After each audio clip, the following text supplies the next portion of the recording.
চেহারার দিকে তাকায় রইল। ওই দিক দিয়া ইয়াজিদের নিষ্ঠুর বেঈমান মুনাফিক নামাজির দল ইমামে হোসেন রাদিয়াল্লাহু তাআলা আনহুকে টার্গেট করে একটা দুইটা তিনটা না প্রায় 70-এর অধিক তীর ইমামের সিনার মধ্যে লাগায়া দিছে।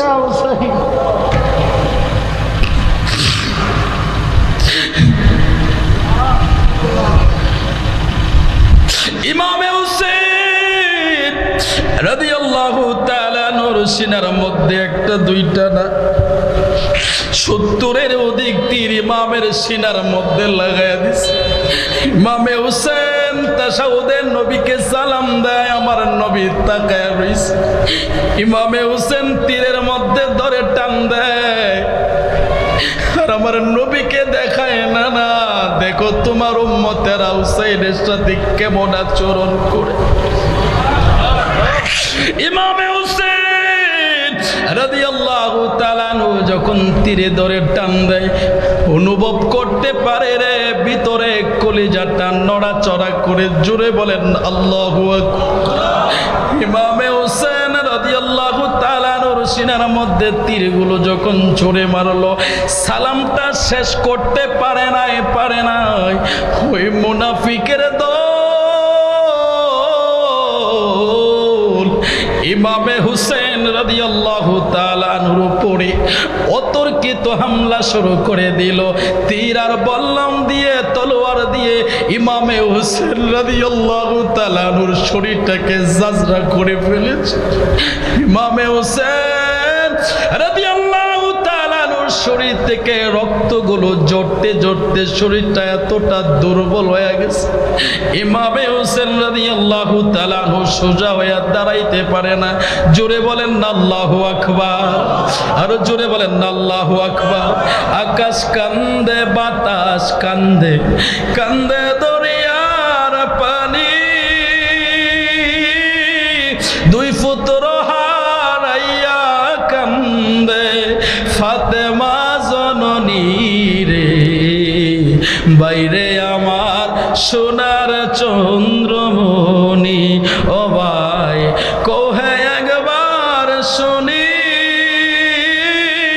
কে তোমারে খাওয়াইল জোর রাসূলের ফরানি রে, বাইরে আমার সোনার চন্দ্রমণি।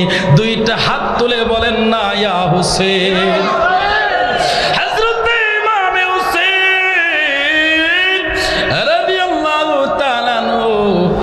শরীর থেকে রক্তগুলো জড়তে জড়তে শরীরটা দুর্বল হয়ে গেল। ইমামে হোসেন রাদিয়াল্লাহু তাআলা আনহু দাঁড়াইতে পারতেছিলেন না।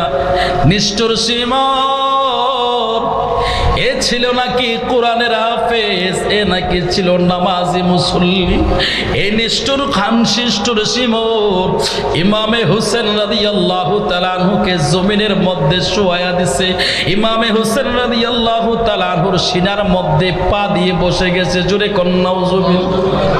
হযরতে ইমামে হোসেন ডাক দিয়ে বলে, সিমর সিমর রে, বহুদিন আগে আমার নানা বলেছিল, রে হোসেন আমি স্বপ্নে দেখেছি একটা ডোরা কাটা কুকুর তোমার শরীরের মধ্যে মুখ লাগাইছে। আমি আজকে বুঝতে পারলাম রে সিমর, আমি হুসাইনের শরীরের মধ্যে পা রাখার মতো ক্ষমতা পৃথিবীর কোনো মুসলমানের নাই, কেউ পা রাখতে পারে নাই। আজকে তুই পা দিয়ে আমার বুকের উপরে বসে গেলি, আমি আমার নানার কথা আজকে প্রমাণ হলো, এটা আসলে ডোরা কাটা কুকুর, অন্য কেউ না, তুই আসলে সে ডোরা কাটা কুকুর সিমর। কথা বলেন ঠিক কিনা? এরে মজলিসপুরের মুসলমান, এরে পাক পাঞ্জাতন সংগঠনের মুসলমান, শোনো শোনো শোনো। আমার হুসাইন বললেন এদেরকে কুকুর, ডোরা কাটা কুকুর বললেন। আমরাও বলতে চাই, হুসাইনের বিরুদ্ধে আচরণ যারা করে, হুসাইনের বিপক্ষে যারা কথা বলে, এরা হচ্ছে কুকুরের গোষ্ঠী। শুরুতে মানুষ হলেও এরা আসলে কুকুর। কথা বলেন ঠিক কিনা? এই কুকুরের দলে কোনো জমিনের মধ্যে আছে না নাই? ইমামে হোসেন রাদিয়াল্লাহু তাআলা ওই শিমরকে ডেকে বললেন, শিমর রে, আমার নানাই বলেছিল ডোরা কাটা কুকুর আমার শরীরের মধ্যে মুখ লাগাইছে, আমি বুঝতে পারলাম তুমি সে ডোরা কাটা কুকুর। এরে শিমর, শিমর রে, আমার বুক থেকে নেমে যায়, আমার বড় কষ্ট হচ্ছে রে শিমর। শিমর ডাক দেয়া কই, হুসাইন তোমাকে যতক্ষণ না শেষ করতে পারবো আমি ততক্ষণ তোমাকে ছাড়বো না। হুসাইন বলে, রে শিমর, শিমর, বুঝেছি তোকে লোভে পাইছে, তোরে ক্ষমতার লোভে পাইছে, টাকার লোভে পাইছে। রে শিমর, শিমর রে, তুই তোর তলোয়ার দিয়া চেষ্টা করে দেখ আমার গলাটা কাটতে পারস কিনা।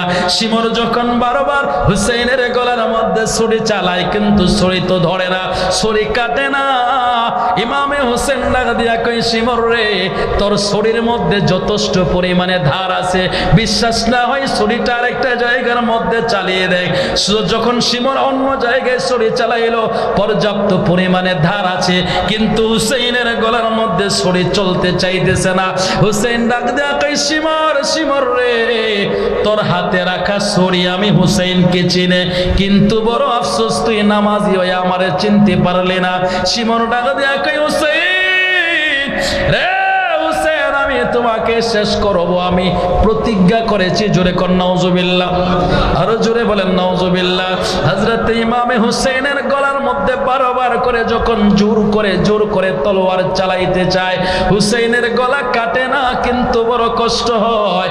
ইমামে হুসেন ডাক দেয়া কই, শিমর রে, এই গলা তুই কাটতে পারবি না। এই গলার মধ্যে একবার দুইবার না, 1000 চুমু দিছে। জোরে বলেন আল্লাহু আকবার। এই মজলিসপুরের মুসলমান একটা মাসআলা বলি শুনেন। এই যে আপনারা মক্কা শরীফে গেলে আসওয়াদ, হাজরে আসওয়াদে চুমু দেওয়ার জন্য পাগল হন, কেন আপনারা চুমু দেন? এটা তো একটা পাথর, এই পাথরে কেন চুমু দেন? আপনাদের বিশ্বাস ওই পাথরে চুমু দিলে গুনাহ মাফ হয়। কথা বলেন ঠিক কিনা? এই পাথরের মূল্য কিভাবে বাড়লো? এই পাথরের মধ্যে আমার নবী প্রথম চুমা দিয়েছিল। সুবহানাল্লাহ, সুবহানাল্লাহ। আমার নবী একবার পাথরে চুমা দেওয়ার কারণে 1500 বছর ধরে মুসলমান সেখানে চুমু দেয়, হাজরে আসওয়াদকে সম্মান করে, শ্রদ্ধা করে।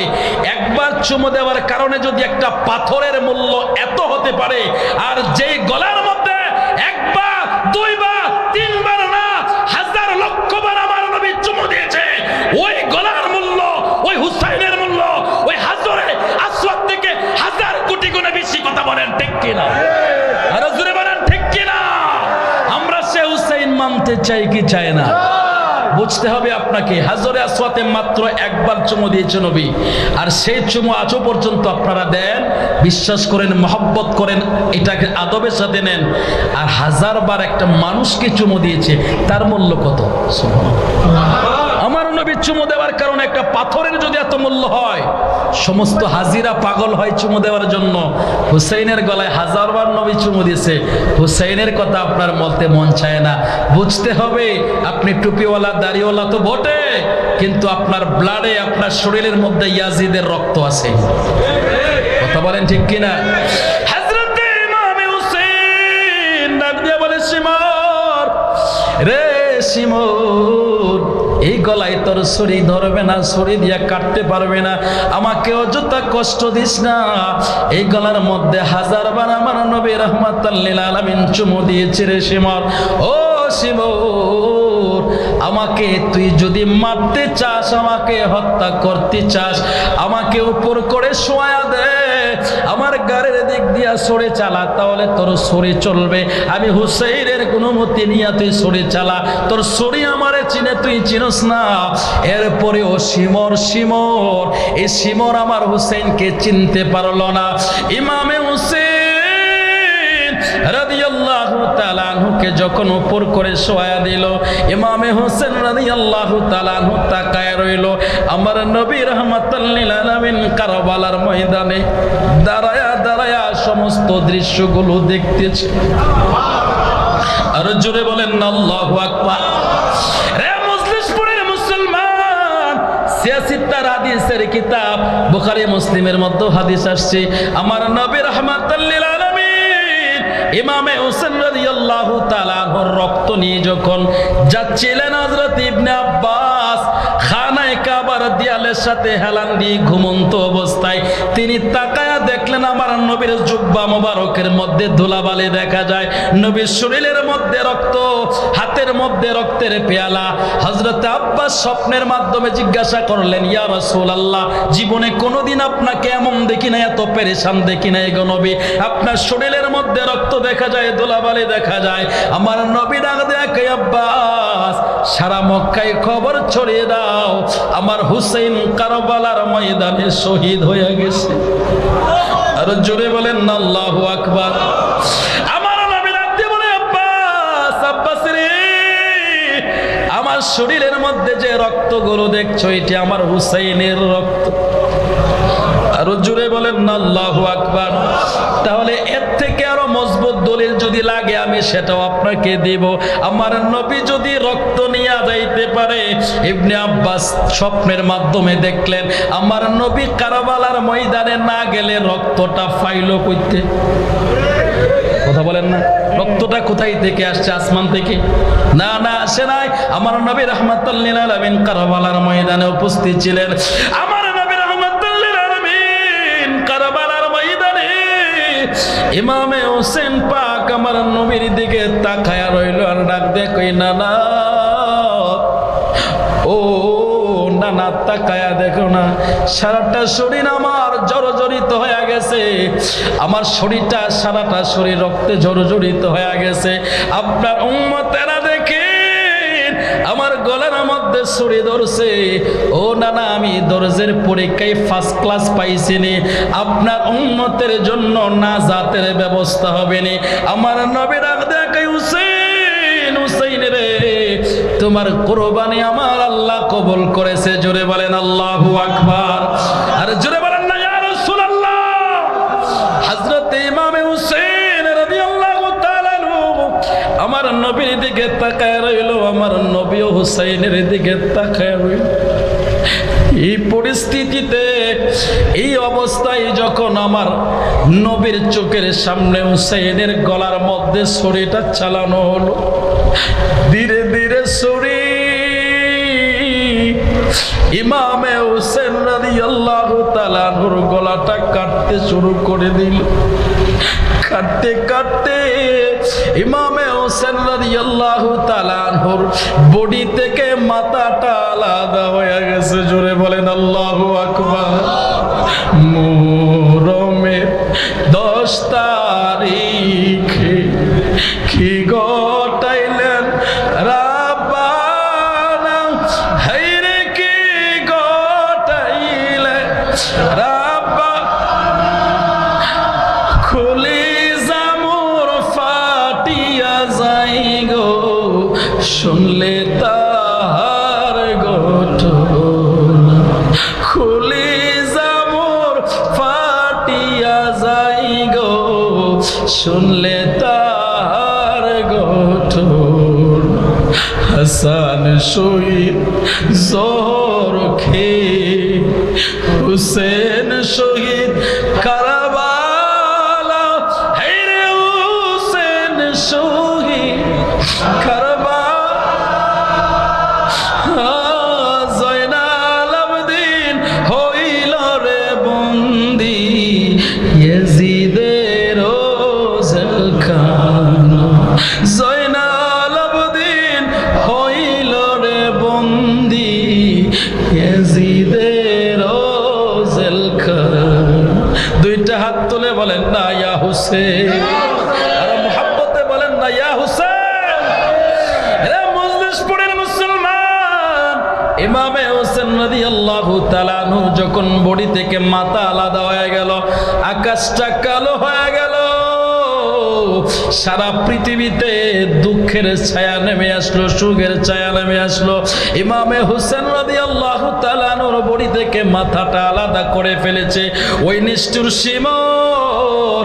ইমামে হোসেন রাদিয়াল্লাহু তাআলা আনহুর মাথা মোবারকটা আলাদা করে নিয়ে হাতে রাখা বর্ষাটা নিয়ে ইমামে হোসেন রাদিয়াল্লাহু তাআলা আনহুর মাথার মধ্যে অর্থাৎ কান বরাবর যখন বর্ষাটা লাগায়া দিল, এই দিক দিয়ে ঢোকায়া বর্ষাটা কানের ওই দিক দিয়ে বের করে দিয়েছে। জোরে কোন রাদিয়াল্লাহু তাআলা আনহুর মাথাটা যখন বর্ষার আঘাতে নিয়ে গেল, ঘোষণা করে দিল হুসাইনের দেহটাকে ছিন্ন বিচ্ছিন্ন করে ফেল। হযরত ইমামে হুসাইন রাদিয়াল্লাহু তাআলা আনহুর শরীরটা ক্ষত বিক্ষত করে দিয়েছে, ঘোড়া চালায়া দিয়েছে। হযরত ইমামে হুসাইন রাদিয়াল্লাহু তাআলা আনহুর শরীর থেকে গোশতগুলো আলাদা হয়ে গেছে। এদিক দিয়ে শিমর নিষ্ঠুর ইয়াজিদের বাহিনী ইমামে হুসাইনের মাথা মোবারক নিয়ে চলে গেছে। ইমামে হুসাইন রাদিয়াল্লাহু তাআলা আনহুর বডিটা নিতর হয়ে পড়ে আছে। খবর চলে গেল তাবুর ভিতরে। হযরত সাইয়েদা জাইনব শুনতে পাইল হুসাইন কারবালার ময়দানে শহীদ। আর জোরে আওয়াজ করে বলেন আল্লাহু আকবার। হযরত সাইয়েদা জাইনব হযরত শাহজাদে সাকিনাকে বুকের মধ্যে করে তারে ঘুম পাড়ায় নিল।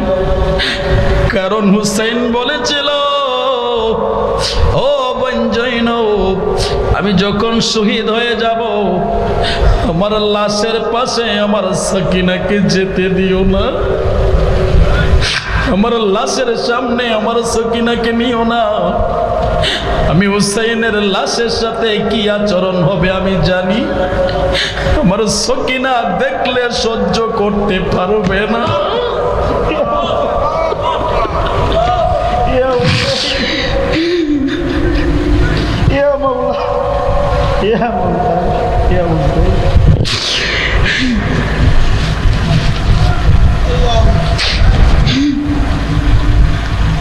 হযরত সাইয়েদা জাইনব ডাক দিয়ে বলে, ভাই হোসেন, আমি আপনার সাকিনাকে আপনার লাশের পাশে যেতে দেব না। হুসাইন জানতো, কারণ সকিনা হযরত ইমামে হুসাইনকে অনেক বেশি ভালোবাসত। কোনোদিনও ঘুমাইতে চাইলে ইমামে হুসাইনের বুক ছাড়া ঘুমাইতে পারে না। ইমাম পাক ডাক দিয়া বলে, জাইনব রে, যে বুকের মধ্যে আমার সাকিনা ঘুমাইতো ওই বুকের মধ্যে 70-এর অধিক তীর পড়ে যাবে। জোরে বলেন আল্লাহু আকবার। শাহজাদে সাকিনাকে তাবুর ভিতরে রেখে গিয়ে হযরত সাইয়েদা জাইনব কারবালার ময়দানে চলে গেল। শিমরের দল ইয়াজিদের লস্করে রাত চলে গেল ইমাম পাকের শির মোবারক নিয়ে। এদিক দিয়া সাইয়েদা জাইনব তাকায়া দেখলো হুসাইনের হাত একদিকে, পা একদিকে, শরীরের গোশতগুলো বিভিন্ন দিকে ছড়িয়ে ছিটিয়ে আছে। এরে পৃথিবীর কোন বোন বাইরের দেহটা যদি এমন মর্মান্ত অবস্থায় দেখি, এটা পৃথিবীর কোন বোনেরা সহ্য করতে পারবে না। বাইরের দেহ এমন অবস্থায় দেখে পৃথিবীর কোন বোন মানতে পারবে না। হযরত সাইয়েদা জাইনব, এরে মজলিসপুরের মুসলমান, ইমাম পাকের মহব্বতে যাদের চোখে পানি আসছে ওই পানিগুলো বৃথা যাবে না। এটা জাহান্নামের আগুন নিবার জন্য, জান্নাতে যাবার জন্য, নাজাতের জন্য জরিয়া হয়ে যাইতে পারে। চিৎকার মেরে বলেন আল্লাহু আকবার। হযরত সাইয়েদা জাইনব ইমামে হুসাইন রাদিয়াল্লাহু তাআলা আনহু বডি মুবারকের পাশে দাঁড়াইলো। শরীরের গোশতগুলো আলাদা আলাদা হয়ে আছে ইমামে হুসাইন রাদিয়াল্লাহু তাআলা আনহু। হযরত সাইয়েদা জাইনব নিজের কাপড়ের আঁচলের মধ্যে ইমামে হুসাইন রাদিয়াল্লাহু তাআলা আনহু শরীরের গোশতগুলো টুকায়া টুকায়া জমায়া কোরায়া কোরায়া জমাইতে লাগলেন। এটা পৃথিবীর কোন বোন সহ্য করতে পারে রে? সাইয়েদা জাইনবের কলিজাটা ফেটে যাচ্ছিল। হুসাইনের শরীরের গোশতগুলো, টুকরাগুলো কোরায়া কোরায়া যখন কাপড়ের আঁচলের মধ্যে নিলেন, সমস্ত গোশতগুলো একত্রিত করে একটা গাঁটরি বাঁধলেন। বান্দার পরে ডাক দেয়া কয়, না না, ও নানা, নানা গো, যে হুসাইনকে তুমি কাঁধে নিতা যে হুসাইনকে তুমি কাঁধে করে করে হাঁটতা চলতা চলে বেড়াইতে, আজকে তোমার হুসাইনের শরীরের গোশত আমি জৈনব টুকায়া টুকায়া জমাইতেছি, কুড়ায়া কুড়ায়া জমাইতেছি। একটু জোরে আওয়াজ করে বলেন আল্লাহু আকবার। দিবানিশি জোরে পানি জৈনবের নয়নে, ওরে আপন স্বজন হারাইলাম কারবালার ময়দানে। দিবানিশি জোরে পানি জৈনবের নয়নে, ওরে আপন স্বজন হারাইলাম কারবালার ময়দানে। শিমরে সালাইল ছুরি, শিমরে সালাইল ছুরি, হুসেনের গলে গুনের বাই। বাইরে কারবালায় নিল তোমায় কে বলুন ও গুনের বাই। বাইরে কারবালায় নিল তোমায় কে। দুইটা হাত তুলে বলেন ইয়া হুসাইন।